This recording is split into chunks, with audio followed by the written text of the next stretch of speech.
pushed the door open, and James was standing in there with his pants on. And he attacked me, threw me up against the freezer. I got up, he threw me through a cellar door. I could hear my breath gurgling out a hole in my back. So now I'm down on the floor. And the next thing I know, he's beating in me and then beating my head with a steel stool. I never felt so helpless in all my life. I thought he was going to kill me. His mom then.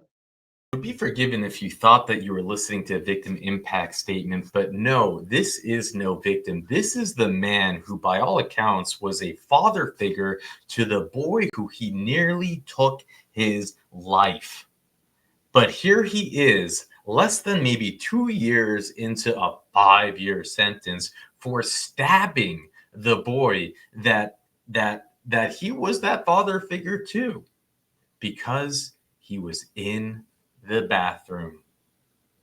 You can't make it up. Now let's see if the Iowa Parole Board holds this man accountable, holds him to the fire, makes him admit his guilt, or if they'll just allow him to play the victim. We will hear from the now 20-year-old man who suffered at the hands of someone who should have been a father figure. With that, let's jump in. All right, and we have an offender with the victim, or victim with the offender present. That's what she told me. Give me your name, give me your number. With the offender present. Yeah, it's going to be a party.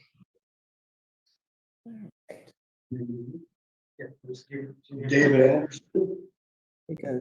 Now, 652-1896. thank you, Mr. Anderson. Have you been in front of the Board of Parole before? No. Okay, let me explain how it's going to work, okay? So this is your member panel of the Board of Parole. My name's Renee Schulte. This side of me is Jesse Rankin. This side of me is Dana Wingert. And before we go any further, we just want to remind you that this is a public forum, this Zoom, meaning the public and the media could be listening, but they're not participating today, okay? And we also just want to remind you that in the course of the interview, we might talk about some confidential information, things like your medical history, mental health history, treatment history. Do you understand that?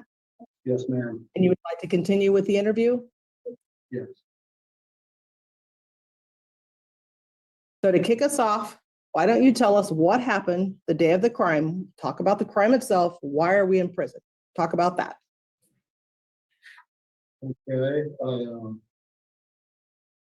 went to enter the bathroom. The door was open about 6 inches. I pushed the door open, and James was standing in there with his pants on, and he attacked me, threw me up against the freezer. I got up, he threw me through a cellar door. I went down the stairs, got banged up pretty good. My knee was replaced 10 weeks prior, and it wasn't healed up. I hit that, and I'm in pain. I come up out of the basement. I'm in the kitchen, I'm leaning on the island. He comes at me again and attacks me again. I don't know what this all prompted this, but he was beating on me pretty good. I'm down on one knee because I can't stand only on one leg. So I thought, geez, this has got to stop. So I grabbed a butcher knife. Well, he grabbed one too. And we stabbed each other. He stabbed me in the back. I could hear my breath gurgling out a hole in my back. So now I'm down on the floor. And the next thing I know, he's beating in me and then beating my head with a steel stool. I never felt so helpless in all my life. I thought he was going to kill me. His mom then said, let's go. And they left, go to the hospital. I'm bleeding. I hear my breath through the hole in my back. So I walk out the back door. I'm going to get in my truck and go to the ER. They were backing down the driveway, like they were going to leave me there. So I turned around and showed her that I was injured, and she said, get in the car. And I don't remember getting in the car. The next thing I remember is being at the hospital. And I got out of the car and I walked through the doors and sat in a wheelchair.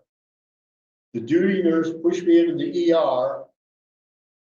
And that's the last I remember. They told me 3 minutes after that, I was pushed in there, I was dead. And they had to resuscitate me. They flew me to Iowa City. I was out for 3 days. And I was there for 17 days. All right, That's what I remember of the incident. okay. Well, were you using any kind of alcohol or drugs at the time of this crime? No, ma'am, this was early in the morning. I haven't even had my first cup of coffee yet. All right. Well, I would like you to sit back and listen. We're gonna have the victim's version of what happened as well. And so Okay. it's not time for you to talk, so just sit and listen, okay? And then we'll be back to you in just a minute. I'm gonna let Heather come on and get that started for us. Thank you, Renee. James, I'm going to ask you to accept being promoted to panelist. Once you've accepted that, you can choose to leave your camera off or turn it on when you share your statement. Please keep your statement directed towards the board and not the offender. You can go ahead and unmute when you're ready and begin sharing your statement. Thank you.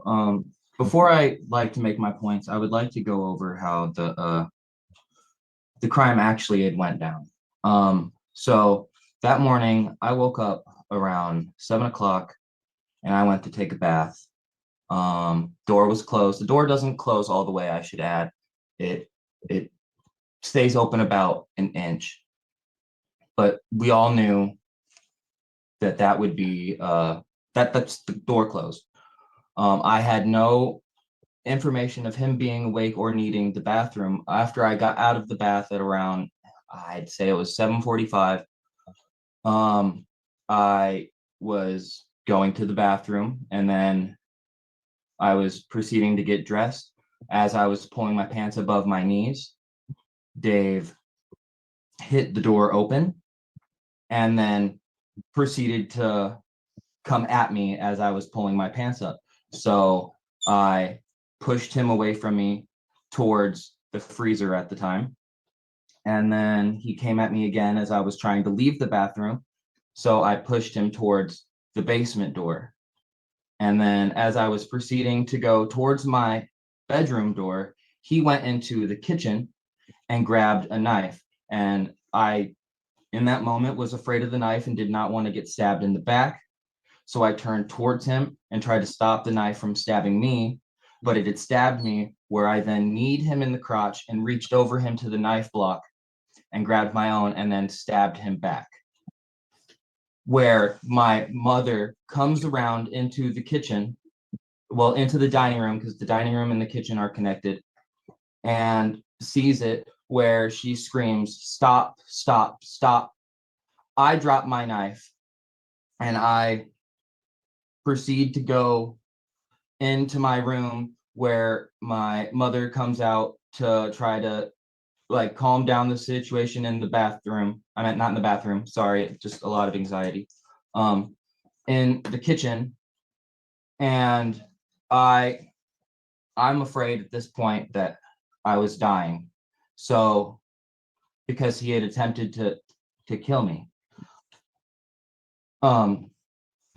So I did go around and I did grab the metal steel chair and hit him after that, because he was still holding his knife. And then once I hit him with the steel chair, he had dropped the knife. And whenever all this was going on, I'm holding my insides in and I'm saying, "Mom, Mom, we need to go." And Mom tries to get him to come with us. And he's like, no, I'll drive myself. I'll drive myself. And then, so I look at Mom and I'm like, "Mom, we have to go." And so she goes out to the garage with me and we start driving out the driveway, where Dave then comes outside and leans against the fence out back. And we see him saying, "I'm dying." And Mom screams, "Get in, get in, get in," where I get out of the back seat of the car again and go out there to help him get in. and he tried to say it was my fault. And he stabbed me first, and then we got to the hospital, and I lost my spleen and was also airlifted to Iowa City, where I was there for, I think, 3 days or 5 days.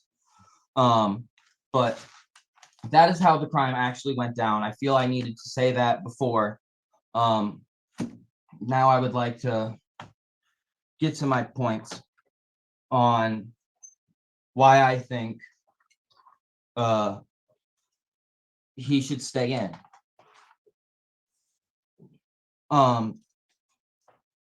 It was unprovoked. I didn't know that it was we would live together for almost 9 years, and we'd had up to 6 to 7 people in that house at one point, and we had never had any issues over the bathroom, no fights like that over the bathroom, to the point where if somebody needed the bathroom and somebody was in the shower, it was, you could use it on the other side of the curtain. It's no issue. I don't care if you come in and use the bathroom. It's not like you're going to come into the shower on me. And that would have been an option available. But no, I got attacked. He pled to a lesser charge, and you don't take plea deals unless you know you're going to be convicted guilty of the actual crime. And he pleaded to a 5-year charge when he would have been sentenced to a 10-year charge. And he's only served 2.5 years. That's like robbing a bank for $100,000 and only having to pay $25,000 back. My mom still suffers trauma of the memories of what happened that day, to the point where 3 days before today, the 11th, she woke up of a nightmare and pissed her pants. I woke up to her crying because of what had happened. And this whole, it's not blame to the courts, but this whole thing has really ruined my whole holiday season, right? Due to up to Christmas to the day before my birthday, which is when this hearing is. I lost an organ, and I'm going to have to deal with that the rest of my life, where I have up to a 20% higher mortality rate for basic infections than everybody else. I'm only 20. I'll have to deal with that. If I live as long as Dave, I'll have to deal with that for 43 more years just to catch up.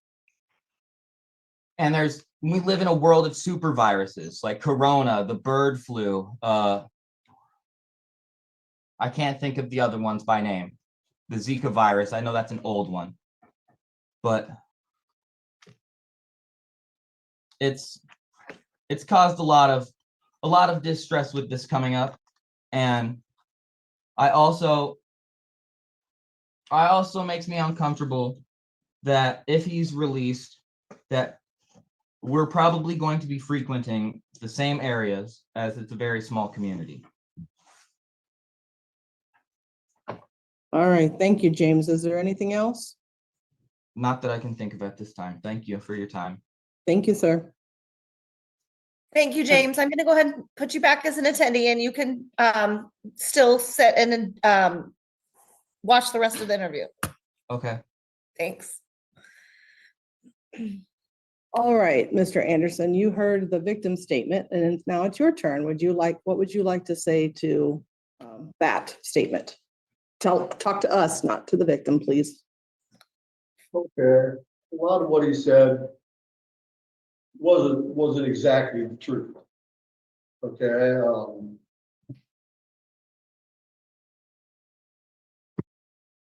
I'm an easygoing guy. Okay, people like me. I'm easygoing. I'm pretty laid back. I'm not this monster like he portrays. I was the one who was attacked. He's had plenty of time, him and his mom, to fabricate the story a little bit, it seems like. I don't know what to say in my defense. You know, I'm an easygoing guy. I'm a family-oriented guy. I stick with my family, Christian family. got away from Christian life as when I was living with her because she didn't go to church or anything. And my sisters and brothers, they call that the dark years. You know, now I'm back in the light again, be back with my family again, going to church again. We have a Christian family Bible study every other Wednesday at my sister's house. I'll be joining them again at that, you know, get back in the light again. I just, as far as interacting with them, I just avoid them altogether. The family avoids them. A lot of people avoid them because they're just not really good people. I really don't know what else to say. Okay, well, thank you for that. So I'm going to see if my colleagues have any questions for you. So I'm going to turn it over to Jesse. Do you have any questions? Yeah, I have a couple. Good morning. Good morning. Has there ever been a time that you have grabbed a weapon out of anger or in your past? No, No. But years ago, you did have an assault charge in California, correct? yes, And have you had any problems out of California with any kind of assault charges? no, Have you had any domestic charges? yes, So my point is, there's some violence in the past. And go ahead. that was 30 years ago. I've turned my life around from that. And I'm not like that anymore. Is there any alcohol history or drink or drug history? No. Any mental health history? No. So I'm gonna switch gears on you. So MRT, you had some good reports from your facilitator saying that you were even a leader in that class. What was it that opened your eyes and made you even want to help out lead that class? Well, I saw other people struggling. I usually don't open up like that and talk about my family or my private life, but I did. And I seen other people struggling, having a hard time even talking or, so I'd ask teacher, well, let them review this again and let them try this again. And I'd go in and help, and it just made me feel good to do that.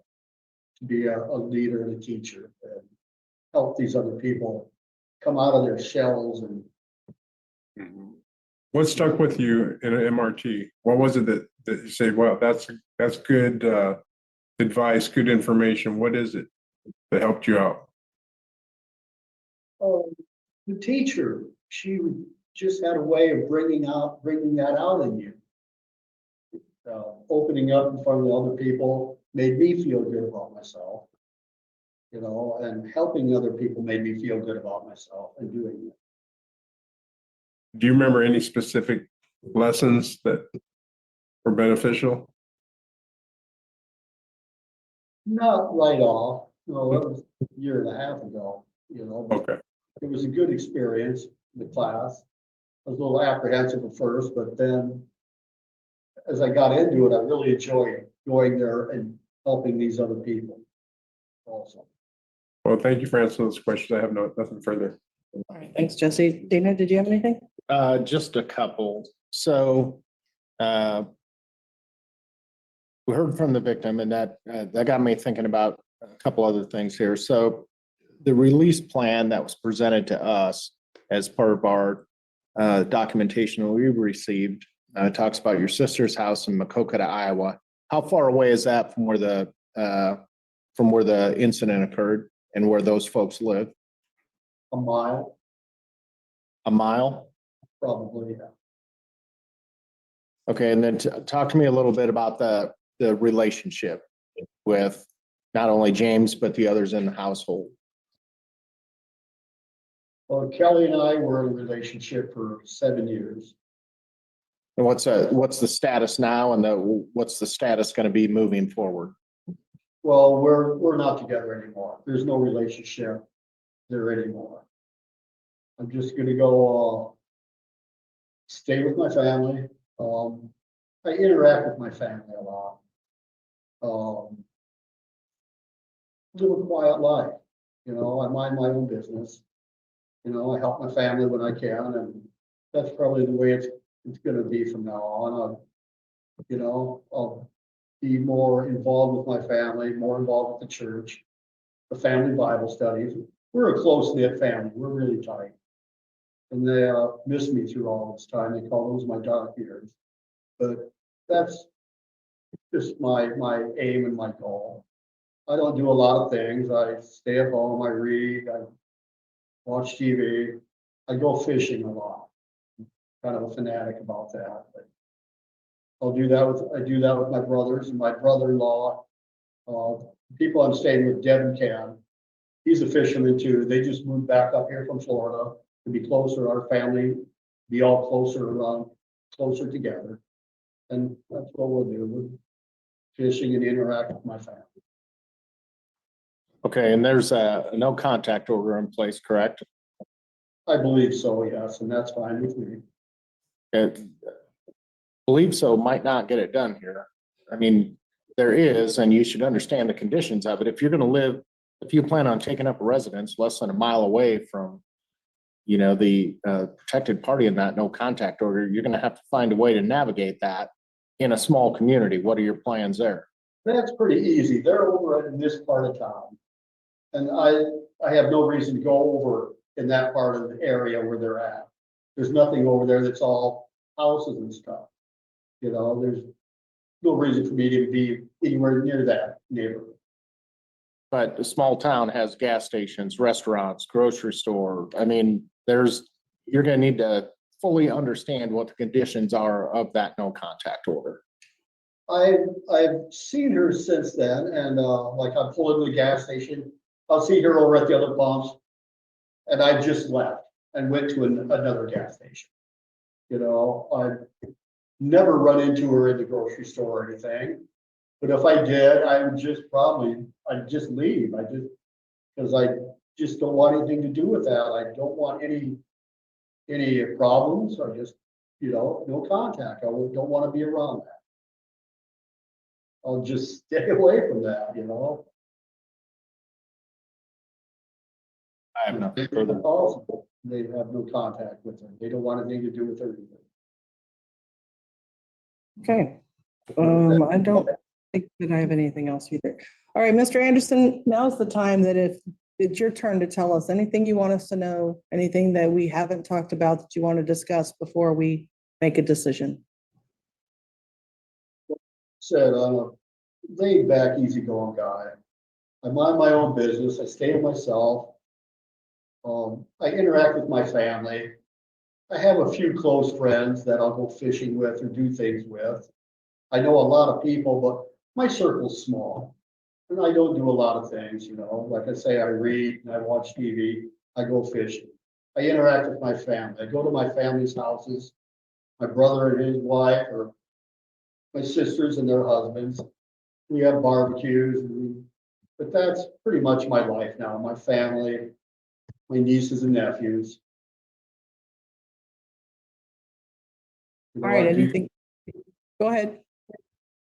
If I do things like, weekends, I'll get somebody like my brother or sisters, and we'll take little nature drives, you know, but it's mostly I just interact with my family anymore.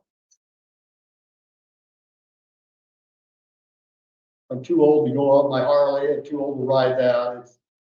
It's sitting gathering dust and cobwebs. But I can ride that, but after a 50-mile ride, my wrists are screaming. I have advanced osteoarthritis, no cartilage left in my wrist. So the motorcycle probably, it's a thing of the past.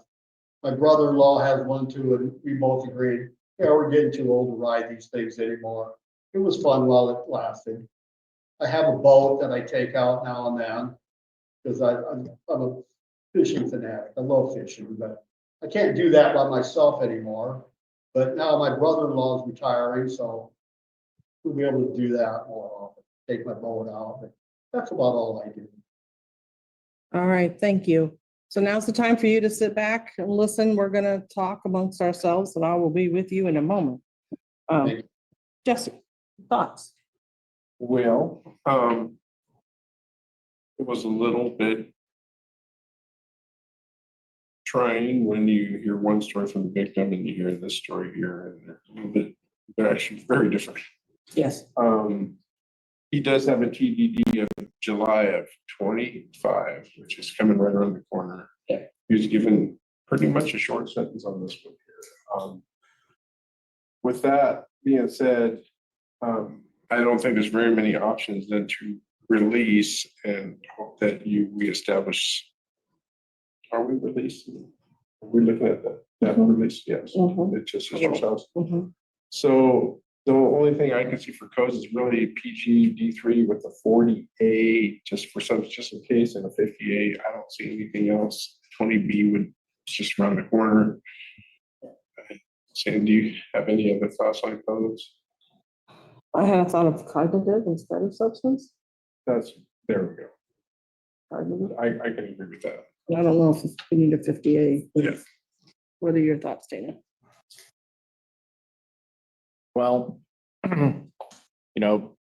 listening to Mr. Anderson, and then comparing it, with the victim statement and the victim's version of events, obviously, we have two sides of the story here. Mhm. The reality is this board does not prosecute cases.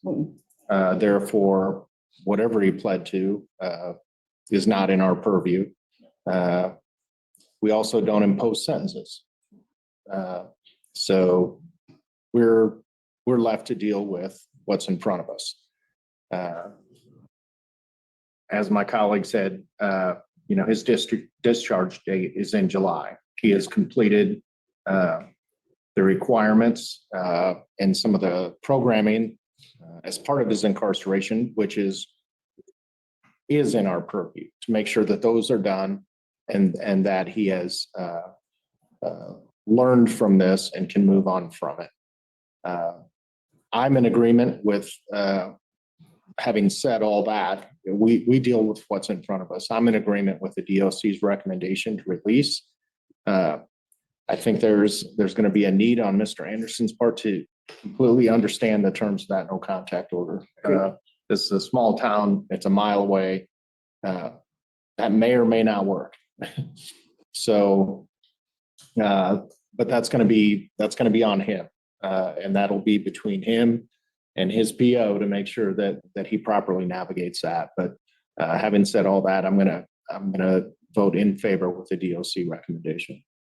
All right. And so are you good with cognitive on a 48? I am. I think I think that can only help this situation.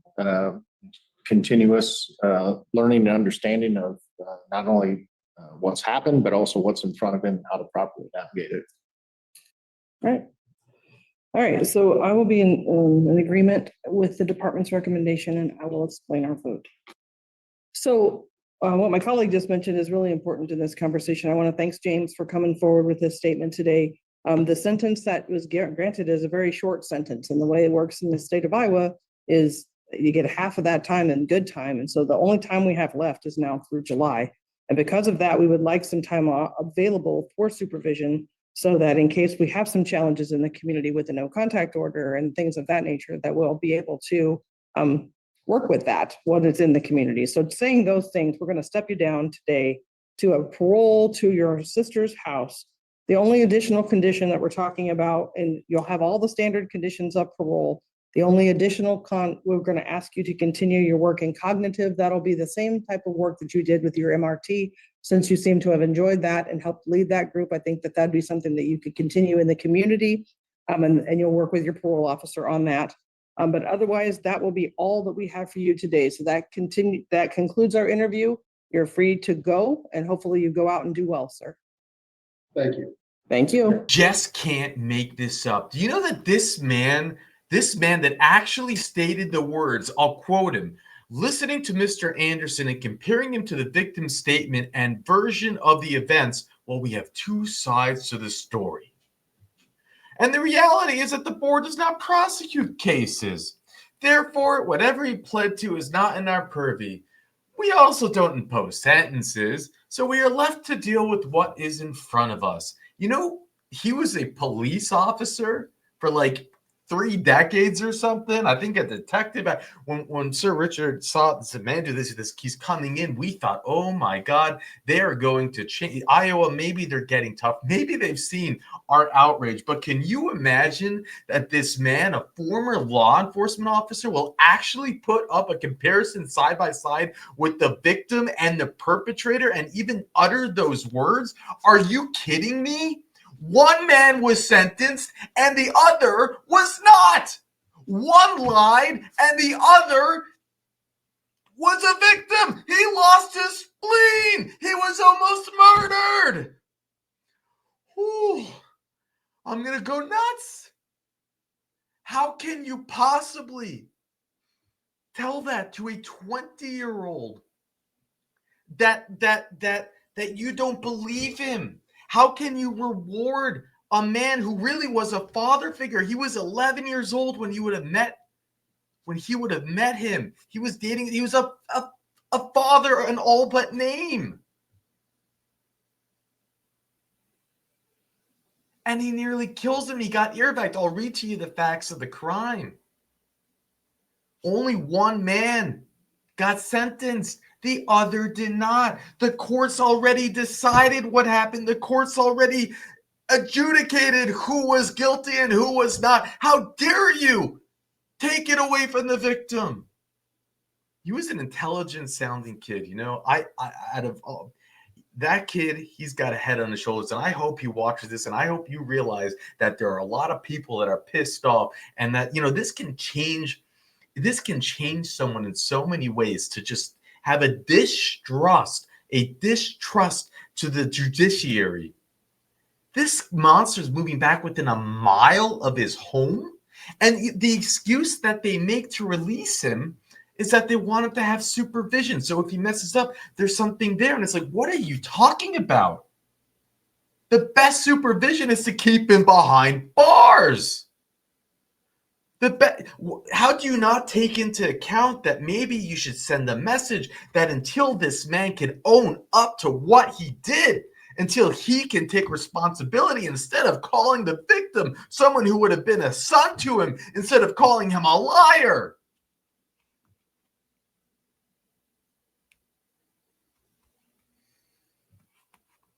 The DA already decided who was guilty. The DA already decided who should be punished. Should it be a 20-year-old kid with no record, or should it be a man? Should it be a man who does have a record, actually, that they pointed out, who does have DV, and then barges into a bathroom, a place where you're supposed to be safe, pulls a knife and takes his spleen? He was hellevaced to safety. And this kid still went and saved his life by dragging him to the car. He should get a medal for it. He should get a thank you. Instead, he's called a liar. This parole board is nuts. And then we find out here, you know, we knew this already, but even to hear them say that there's 50% plus good time. Sentencing in Iowa is beyond gimmicks. You know, I watch Predator Poachers and, you know, Fried Pickles, right? And they say Iowa, you know, they catch the roaches in Iowa, the chomos in Iowa, and they'll say the sentences there are real tough, man. This is a great place to catch them. And I messaged Alex after seeing this parole interview, and I said, you know, it's a gimmick. It's just not true. 50% off the bat. What is a sentence? It's nothing. He was only sentenced in April of 2023. Today is January 15th, 2025. This parole hearing happened on the 14th.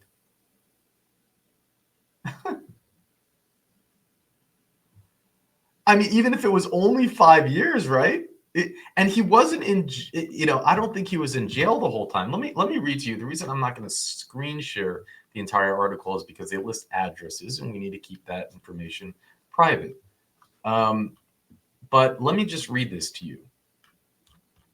Thank you, Sir Richard, for providing the information. A man was charged almost 4 months after a stabbing that sent him and his, what would have been really his stepson, at least all, remember they lived together for whatever. It sent the victim to Iowa City for treatment. Now, David Bruce, 64 at the time, was charged with willful injury causing serious injury on March 8th. And that's another thing for the DAs. You charge willful injury. It sounds to me like attempted murder, man's like something, but no, they just say willful injury. Okay. He was sentenced on April 7th up to 5 years in jail with the Iowa Department of Corrections with credit for time served in county jail. So he was in jail. He was in jail. Remember that what the DAs even charged him with was only a maximum of 10 years. So they gave him 50% off that, then he gets 50% off that plus good time. The court made no recommendation as to when Anderson should be released from jail, leaving the decision up to the Department of Corrections. Yeah. Oh my God. I'm sorry. I'm like I'm doing as if I'm screen sharing, but I can't because of there's an address right smack in the middle. And this former police officer actually states he has the audacity to try to remove himself from the decision of releasing him. No, this is what you're here for. The court actually gives you the power to deny or not to deny. Don't say there's two sides to the story. Don't say that the board does not prosecute cases, and therefore whatever he pled to is no, right? I want to screen share this. Let me screen share here. I'll move the address. Right here. The court made no recommendation as to when Anderson should be released from jail, leaving that decision to the Department of Corrections. So, sir, you should know your job and you should know your place. It was up to you to decide whether he should receive the full sentence. Anderson and the victim both resided at the same residence. The stabbing occurred at 8:44 a.m. on December 3rd, 2021. On that day, court records say that Anderson and Muslin got into a physical fight at their residence. The fight started with Anderson kicking in the bathroom door and confronting the victim, who pushed past Anderson to enter a bedroom. But Anderson kept advancing according to the charging documents. Anderson, this evil man right here, grabbed a butcher knife with an 8-inch blade from the kitchen. He stabbed the 18-year-old boy with it, striking him in the left upper torso, causing serious injuries that required the removal of his spleen. He admitted in the documents, in the police report, that he stabbed him first. At that time of the stabbing, Muslin allegedly told officers that he then grabbed the victim, then told officers that he grabbed the knife and stabbed Anderson an unknown number of times. So he's now fighting for his life. And he does what he has to do. I believe every word of his story, the victim's story. I'll call him survivor. He fought for his life. He survived, and then he saved this monster's life, and then he gets this from the system. After being driven to Jackson County Regional Hospital, both men were airlifted to University of Iowa Hospital and clinics in Iowa. Anderson sustained life-threatening injuries, according to the warrant in the incident. So here's a man who really would have moved into his house when he was just 11 years old. They lived together. It sounds like a stepfather-father relationship. He for no reason, unprovoked, I guess he's mad. Look, taking a bath in the morning, if you have one bathroom, I do get it. That is, maybe it was, you want to say passive-aggressive to the max. For 9 years, he was angry that there's going to the bath and he needs to use a bathroom, and why are you taking a bath? But buddy, it ain't your house. It ain't your rules, right? And who cares? Okay, so if you're mad, then talk it out. But you stab him? I can't believe they didn't charge more. And then it's just the whole thing is sick. It's sick. And then the result of this is sick. But this is why we do this, because we call out the insane. The world needs to see this insanity. And I hope that the survivor, watches this, and I hope that he sees how outraged we all are, and that he shouldn't, I hope, lose faith in the judiciary. But the idea that they even think that releasing this man they can set restrictions. They can say, you know what, that's not a good residency plan. We've seen parole boards do it all the time. You can't be within 1 mile of the victim. That's not going to work. But no, they don't even say that. They don't even care. Oof. Can't make it up. Well, there you have it. How many kids do you have? Oh, to be honest, I have 20. No, you don't. 20, I'm sorry. I didn't understand. Do you have 20 kids? Yes, sir. I have no more questions. Thank you. You heard correctly, 20 children, and he is 40 years old. Now, this man, he is an habitual offender. We have pages of crime after crime after crime after crime. You know, Iowa, they have a reputation, and I'll call it that, just a myth, that they are tough on crime. They are not. Their sentences are gimmicks. Their parole board is a joke, and we're about to see that play out. So with that, let's jump in. How this works, I'll start off by asking you to describe the crime in detail, what was going on in your life at that time, what brought you to prison. After that, my colleagues and myself might have some questions for you. After we complete our questioning, I'll ask you if you have anything for the board that you would like us to know or that you've prepared. Then we'll go into what's called deliberation, just basically mean we're going to make a decision. At that time, you can listen, but don't participate. Once we made a decision, I'll come back to you and explain that decision best I can, okay? Okay. All right. So what I want to do is have you start off by describing what was going on that day, what happened that day that brought you back to prison. Basically, I was on drugs, and I made a poor decision. I wasn't thinking properly, and wind up doing some things that I regret. What kind of drugs were you doing? Marijuana. Anything else? Any alcohol? No alcohol. No alcohol. Did you ever have an alcohol problem at all? Yes, sir. Okay. And how did you defeat that alcohol problem? Going to classes for it, sir. Okay. And how long have you been sober from alcohol? It's been a couple years. If you are an alcoholic or were an alcoholic, you are an alcoholic today. Right. So you have not been down that long, and what can you tell us about you being ready, because you're a habitual offender and you're about ready to discharge? Do you feel like you're ready, that you have the tools to succeed? Yes, sir. I think this time I actually got it through my head this time, and I feel like I can better succeed out there and do everything because I got the proper the guidance. My mom is going to help me out. Okay. So on a scale from 1 to 10, 10 being high, what do you think what do you think realistically would be your chances of reoffending coming back to prison?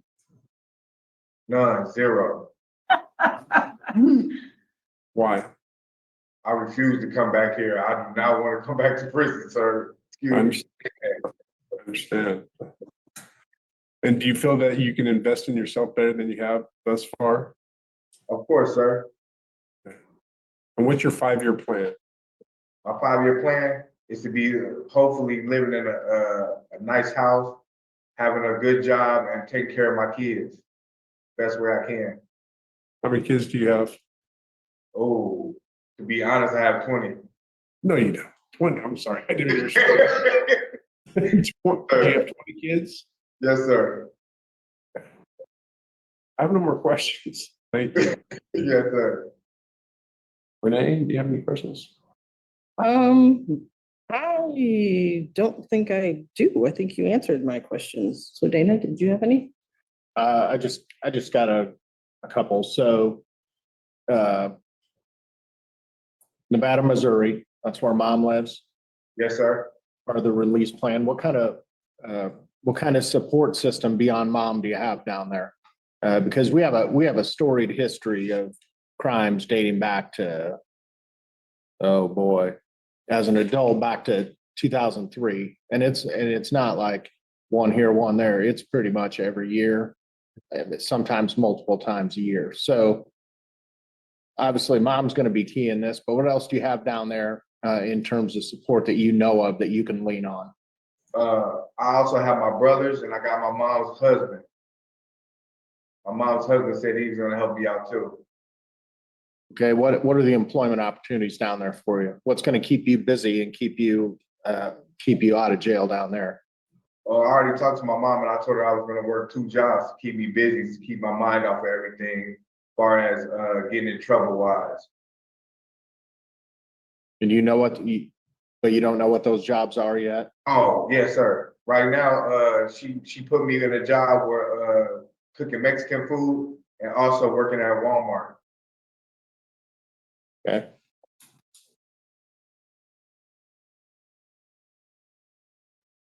And this time's going to be different. What have you learned through your programming since you've been incarcerated that's going to make this time different? Because it appears to me that the odds are stacked against you unless you come away with something since you've been locked up. So what can you tell me?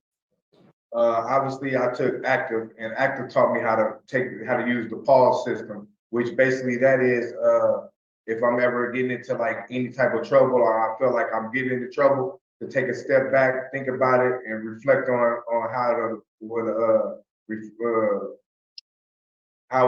reflect on what's going to happen on if I make a poor decision. That's something you've learned while through the programming while in prison? Yes, sir. Okay, I don't think I have any further questions. Renee? I don't, thank you. Hey, Mr. Reed. Questions were limited. At this time, if you have anything you would like the board to know, you have the floor, okay? Pretty much the only thing I'd like the board to know is that I've changed my mind on everything that I was doing out there, as far as being bad wise and getting myself into trouble. And basically, I'm a rechanged man. I'm gonna step up and do what I have to do to take care of my kids. Thank you. I appreciate that. So at this time, we're going to go on what I told you, deliberation, mean we're going to make a decision. So just sit back and listen. When we're done making that decision, I'll come back to you and explain, okay? Yes, sir. Thank you. Colleagues, thoughts? I can go first since I didn't ask any questions. It looks like we are short of time. We don't have a lot of time left, and he's done all the things we've asked him to do. He's completed all his programming. He's not gotten in any trouble while he's been inside. It looks like he's got some support where he's headed. He's got jobs lined up. He has, he can articulate what he learned in his active program, which is really important because that's what he was required to do. He does continue to have some substance use issues. He will have to continue working in that space in order to be successful. So that's going to be on him to keep that under control. But I would recommend the parole to discharge to his mom's house. And there would be no codes because it's parole to discharge. D30? A D30. Yeah, thank you. I agree with that. I feel like he's got everything laid out, everything in place that needs to be in place, and then it's going to fall on him to make a conscious effort to take advantage of all that to be successful. Now, I understand though, if we go with a parole to discharge, there won't be any codes. But hopefully he's reflecting on the fact that substance abuse has been a problem in the past, which led to numerous arrests. But it's not just using it, it's taking the time and effort and caution to not be in those places where others may be using it. But those are personal decisions he's going to make, going to have to make, or, he's already a habitual offender. He'll be right back where he started. So he's got a lot of work to do. He has the pieces in place to be successful. So I'm going to agree with the parole to discharge. Thank you, Dana. Okay, Mr. Reed, I just want to tell you that in processing this decision that we've made, we were able to look at institutional records, risk assessment, criminal history, substance abuse history, treatment history, and your release plan, and anything else that was submitted along with that. My colleagues are in agreement with the DOC recommendation to discharge you, considering the limit of the time limitations we have. I'm in agreement as well, so we will be moving you forward to discharge, okay? Yes, sir. And basically, it is our hope that we don't see you no more. I mean that in a good way. Yes, sir. All right. You have a good day, and that will conclude this interview. Yes, sir. Thank you. Go out and do well. Yes, ma'am. I swear this Iowa parole board, they are clowns.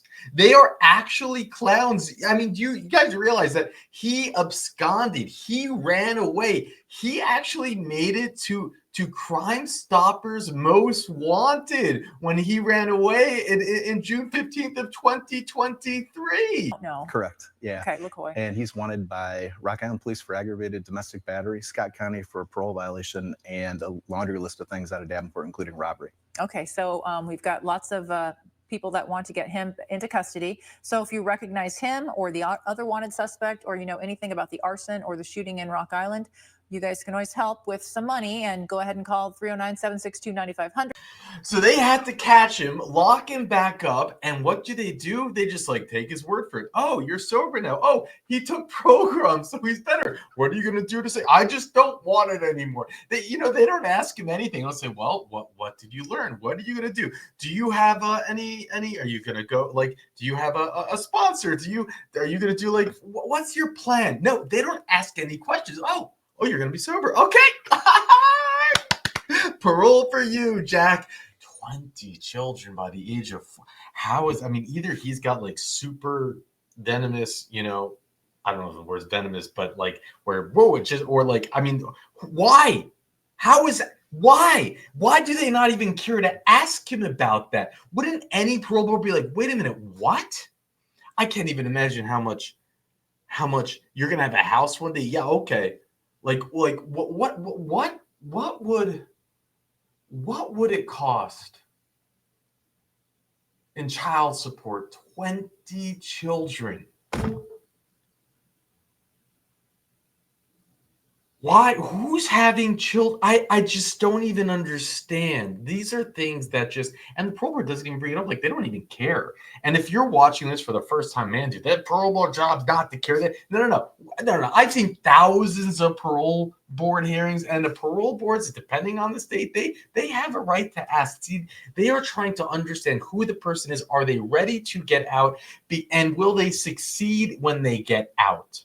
It's not, prison is not only about protecting the public. It's not only about retribution for what you had done, but it's also about rehabilitation. And if you're sending someone out that you don't think is rehabilitated, which, let's be frank, there is no chance that he is.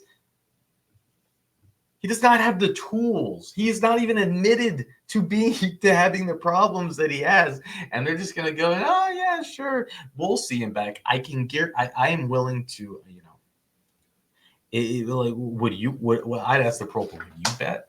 What would you bet on it that you won't see him back? At least hold him accountable, do some insight, do some digging. Nothing. It's just nothing. They drive me nuts. Let me share with you. This guy, he's an habitual offender. In Louisiana, he would have been gone for life. Let me share with you what Sir Richard has on this. This tab. I don't want to see that tab. All right, let's just go through some of these crimes. DV 2011.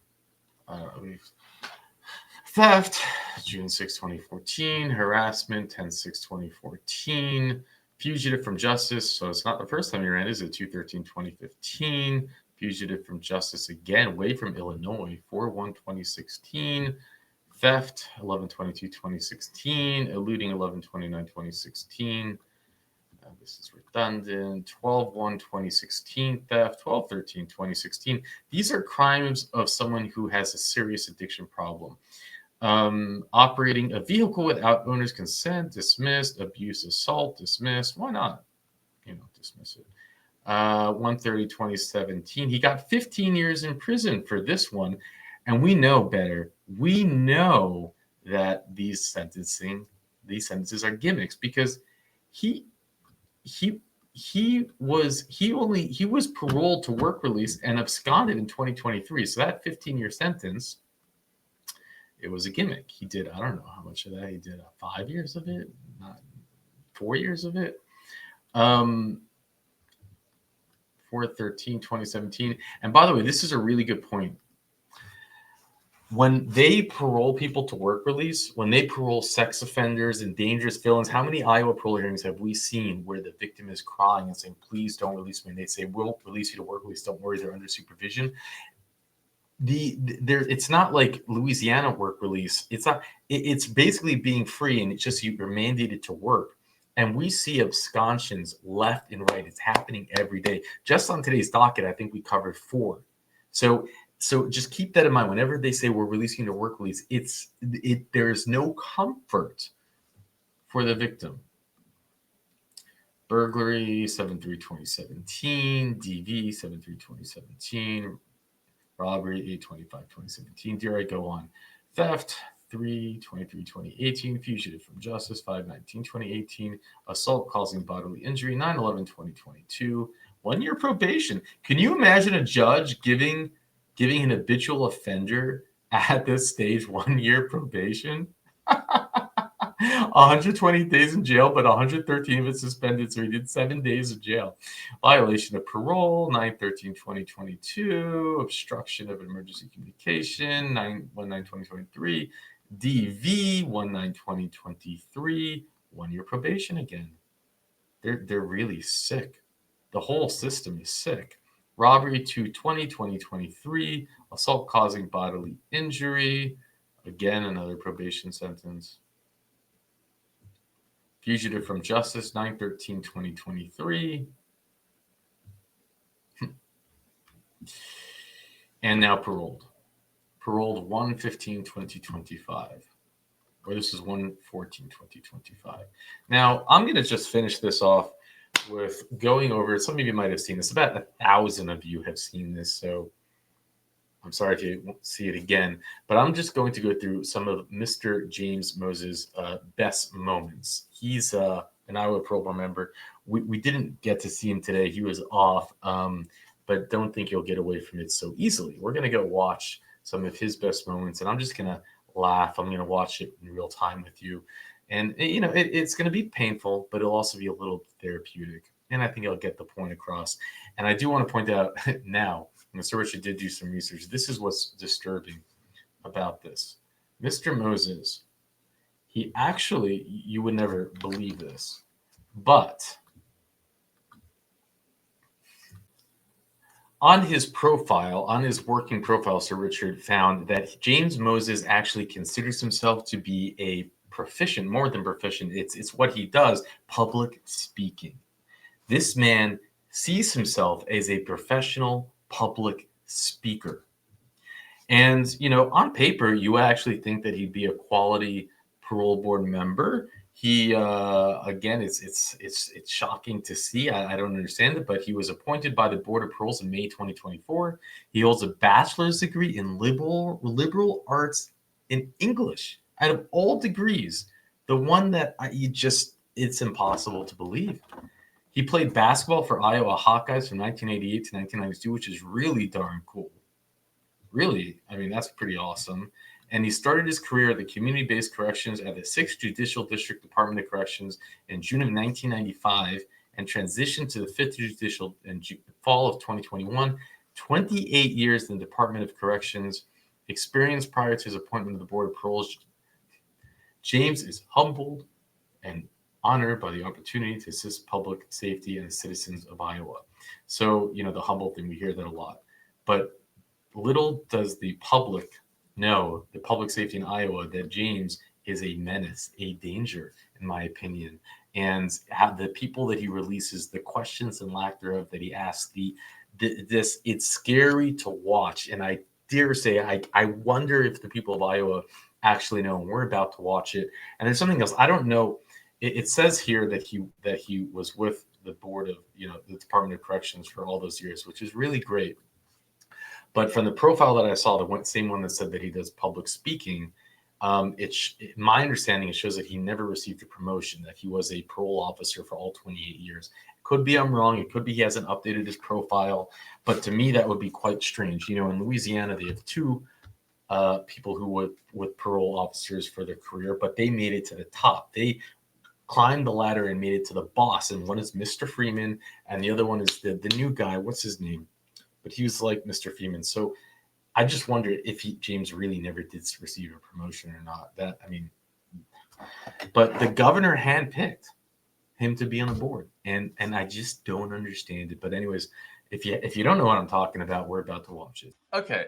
I just, for those of you who aren't familiar, Iowa Parole Board, they are the most incompetent, dangerous, I like to think psychopathic. There's something wrong with this parole board. But the one who really takes the cake for, I don't know, just maybe in my opinion, being a few short of a full set is Mr. Moses. And it's his word salads that are just absolutely nuts.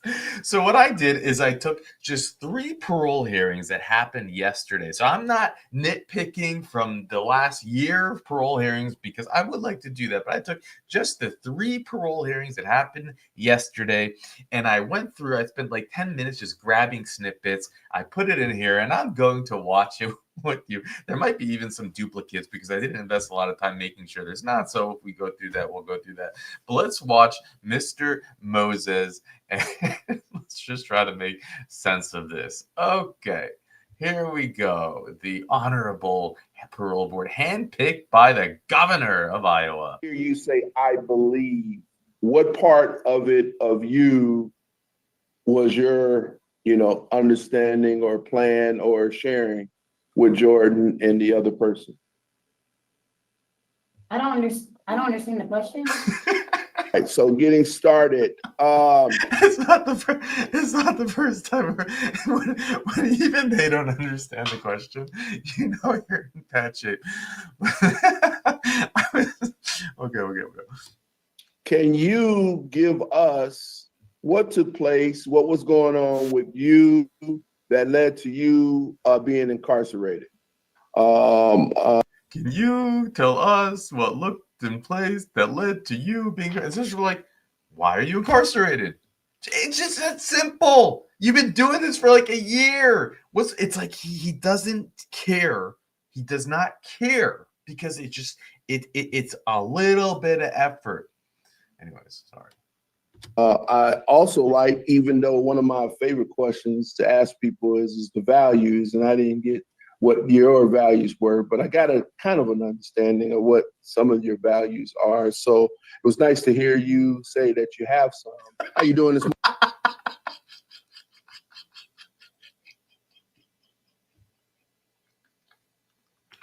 You can't make it. Am I the only one that thinks?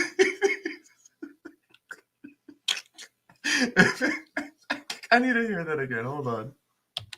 Oh my God. Also, like, even though one of my favorite questions to ask people is the values, and I didn't get what your values were, but I got a kind of an understanding of what some of your values are. So it was nice to hear you say that you have some. Sorry.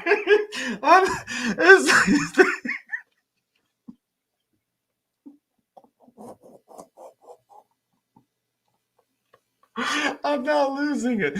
I have a weird sense of humor. If you don't think this is funny, but I remember Moses, every single parole hearing, he does a word salad.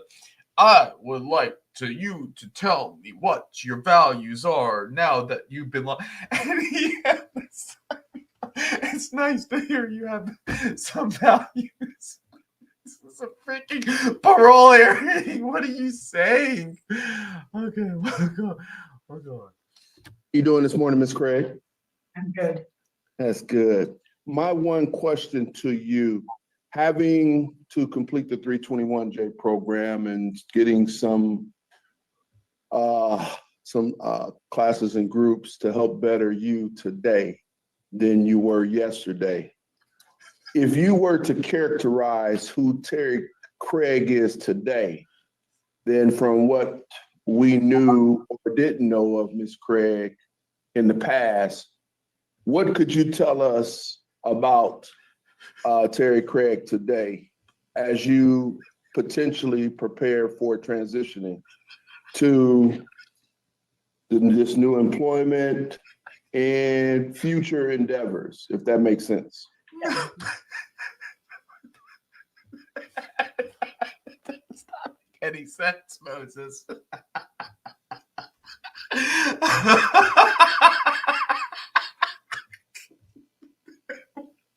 Like, what the hell are you saying, bro? Yeah, I'm telling you, and I had the hardest part. Me and Richard, we say this all the time. We're like, I just can't do it. I can't do it. It takes like courage to go into the IO parole hearings. And when Moses talks, I put it on 4x, and it's still slow. What are you saying? Like, dude. You realize, like, if you do this for a living, you talk to people for a living, wouldn't you know how to at least be, like, concise?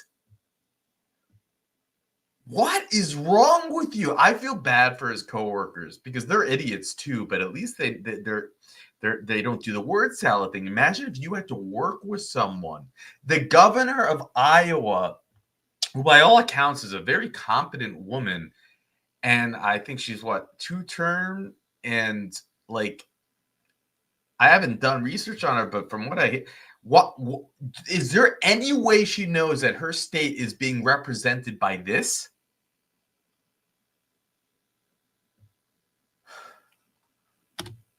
What does she answer? I don't know if we cut it. Having to experience new endeavors is always going to be always going to provide that newness in terms of what's the unknown. So I appreciate you sharing that because in terms of what's the unknown. So if that makes sense.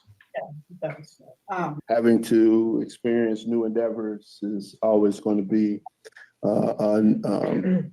always going to provide that newness in terms of what's the unknown. So I appreciate you sharing that because in your comments, I can hear it in you. Some of that work that you have been a part of. And I can see sometimes some difficulty in terms of, you know, that pride that you said that you struggled with, being able to share that amongst individuals, just the sharing alone from your voice is everything. So I appreciate you sharing a little bit with us today. And that concludes my question. You can't make it up. The sharing of your the sharing in your voice just to preclude to share. It's like, wow. I'm getting full. I'm getting full by this word salad. I really am. I'm starting to not be able to laugh so much anymore. We're not even halfway through. I needed a laugh. But it's unreal. It's really unreal. Let's go. Let's laugh some more. I could personally hear it in her that she sounds like someone different and someone who is wanting to do better. And, you know, as she stated, she wants to work herself back into the community that she's looking to transition into. So with that being said, I too am in agreement with, how you doing this morning, Ms. Craig? I'm good. That's good. My one question to you, having to complete the 321J program and getting some classes and groups to help better you today than you were yesterday. If you were to characterize who Terry Craig is today, then from what we knew or didn't know of Ms. Craig in the past, what could you tell us about Terry Craig today as you potentially prepare for transitioning to this new employment and future endeavors, if that makes sense. It's a very good question. It's a very hard question. Someone thinks it's a good. I think it's always hard when you have to try to sell yourself, so to speak, you know, and I know I'm a very hardworking individual. I'm very honest. Did we? Let me see. Hold on. No, I'm working now. You know, 3 years ago, I can do stuff. What are you getting? I didn't. No, the thing that I will share with you that come across, and it's been coming across since you've been speaking to us this morning, is that I get a sense of humility. Of course. And that's what I'm coming away with from your sharing. So that was my question. Thank you. I also like, even though one of my favorite questions to ask people is the values, and I didn't get what your values were, but I got a kind of an understanding of what. All right. Oh my God. Yeah, I had, like I said, I had a couple extra things in there. I just grabbed it. This was, oh my God. And, you know, he repeats the same thing, the same lines. They all actually repeat the same lines. I see that you have values now that you didn't have back then before you knew who you were back. Like, if you actually write down what he says, which I sometimes do, it's really remarkable. You could really sum up everything he says in about 3 or 4 words. He can go on for paragraphs, and he talks so slowly. Parole hearings that he leads, where he's the one to talk to the inmate, they're always longer, much longer, 10, 15 minutes longer at least. He'll usually do this opening statement and it's just like, it's like he wants to hear himself talk, and he rubs his belly when he talks, and he rubs his chest, and he goes like, tell me, hi, I am Moses. On my left is Renee. On her left is Bob. We are going to have a conversation about what it was you were before yesterday, and what it would be tomorrow if you were to perceive it. And you know, I can't even make it up. He's too good at what he does. Do you want to see more? I can go through like the past, I don't know, year of Iowa parole hearings and make like a 1 hour, 2 hour clip of just him saying the absolute most ridiculous things. And in the context of he's often saying it to the most horrible of criminals. We'll say these things even after hearing a victim crying her eyes out, and then he'll go on to this monologue about how this inmate who lied about the crime during the parole hearing, who showed no accountability, who had no empathy, who's did the worst type of offenses, and he'll talk about how that person now has more values today than he did yesterday or before the day of the crime, which happened yesterday but will be in the future today. Anyways, hope you had a laugh. Okay, but that's a wrap. And you know, the Iowa parole hearings, they are really tough to go through because of that. And oh my God, so I got a little bit, you know, I got a laugh out of it. And do you guys think am I losing my mind? How do you feel about this? You know, it's like at a certain point, the system, it's just, I just think the only thing to do is to laugh at it, because it's either laugh or cry. But anyways, there is the Iowa playlist below. There are so many more hearings coming up that are just going to make you want to scream. And it's the whole thing with Iowa. They are the poster child for everything that is wrong with the judiciary. And I bet you, like, no one knows. I don't think people know this in Iowa. I doubt the governor knows it. There's something messed up, something in the water in Connecticut, but there's something messed up in the air in Iowa. And I think from everything I've seen, it's a beautiful state, and this should not be rotting in from the inside out like this. No, no, no. So hopefully awareness can help bring some change. With that, I'll let you go. He pled to a lesser charge, and you don't take plea deals unless you know you're going to be convicted guilty of the actual crime. And he pleaded to a 5-year charge when he would have been sentenced to a 10-year charge, and he's only served 2.5 years. That's like robbing a bank for $100,000 and only having to pay $25,000 back.